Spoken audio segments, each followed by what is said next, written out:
స్వర్గం నోము పూజా విధానం. పోలి స్వర్గం నోము కథ.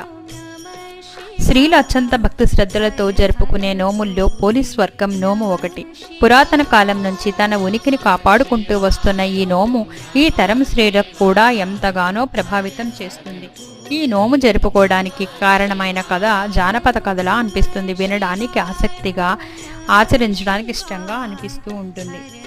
ఇక కథలోకి వెళితే, ఓ మారుమూల గ్రామానికి చెందిన రజక స్త్రీ 5 కోడళ్ళు ఉండేవారు. 5 కోడళ్ళు. ఆ 5 కోడళ్ళలో చిన్నది అయిన కోడలే పోలమ్మ. చిన్నప్పటి నుండి కూడా పోలమ్మకు దైవభక్తి ఎక్కువ. పువ్వులు కోయడం, పూజలు చేయడం ఆమెకి కాలం గడిచిపోయేది. పెళ్లి జరిగేంత వరకు దైవంతో ఆమె ఏర్పరచుకున్న అనుబంధానికి ఎలాంటి ఆటంకం కలగలేదు. కానీ పెళ్ళైన తర్వాత ఆమె ఆనందానికి గండిపడింది. పువ్వులు